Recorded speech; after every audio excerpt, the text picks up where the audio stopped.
मो परिचय है मु पंडित श्री मृत्युंजय महापात्र। मो घर हूँ गोपीनाथपुर शासन।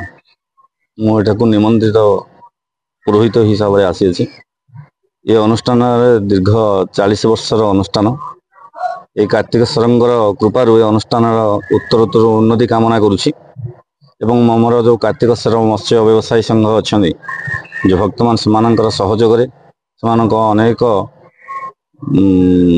उद्युक्त ये अनुष्ठान टी बहुत आगु चली सुचारू रूपे चालू अच्छे। आमर पौराणिक हिसाब से आम कहवा गले जितेबले देवासुर संग्राम होता जितेबले तारकासुर आमर जो अच्छा असुर अच्छे प्रभाव में जो देवता माने अस्थिर हो पड़ते से समस्ते निरुपाय ही शिव को आराधना करते। से शिवंकर पुत्र मानस पुत्र श्री कार्तिकेश्वर तांकर दयारु देवता माने से कष्टरू से दुखरू निवृत्त होते। से दिन ठार तांकर ये पूजार्चना चली आसुछि। पौराणिक हिसाब से आमे मध्य शुभ आशीष लाभ करने एठारे अनुष्ठान रे आमे पूजा अर्चना करुछु।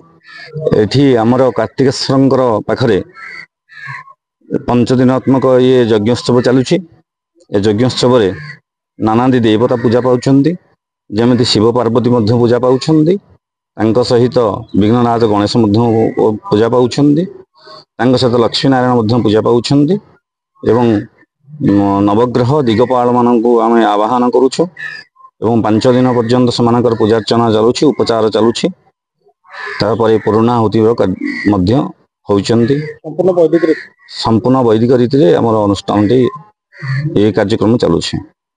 देखो आमर ये कार्तिकेश्वर मत्स्य व्यवसाय संघ तरफ जेहेतु आमर कार्तिकेश्वर नाम आमर संगठन तेणु आमर दीर्घ 40 वर्ष धरी संगठन और 40 वर्ष धरी आमर कार्तिकेश्वर पूजा महाआडम्बर हुए। दशमी आमर पूजा हुए, पूर्णिमा दिन पूर्णाहुति हुए।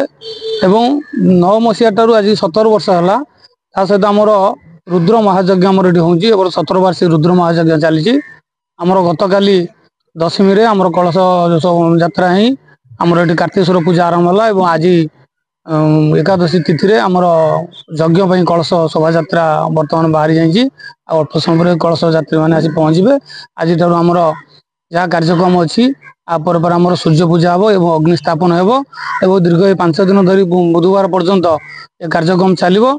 बुधवार दिन पूर्णाहुति हम ये प्रसाद सेवन व्यवस्था आम संघ तरफ कर 4-5 लोक आम पूर्णिमा दिन प्रसाद सेवन व्यवस्था करूँ। ये पूजा केमी सरस सुंदर जो यात्री मैंने आसमी देखिए सब को दृष्टि रखी आम संघ तरफ सब प्रकार व्यवस्था कर प्रतिदिन एटार प्रसाद सेवन व्यवस्था अच्छी। यहीपरि आम बर्तमान पूजा कार्यक्रम 5 दिन धरी चलो। देखो आमर केवल आम भजन रखीचु। प्रत्येक दिन सन्धार पूर्णाहुति पुष्पांजलि पर आमर ये भजन समारोह हम। अन्य कौन जेहेतु यज्ञ अनुष्ठान पूजा अन्य कौन कार्यक्रम नहीं, सांस्कृतिक कार्यक्रम केवल आमर सबुदिन भजन कार्यक्रम।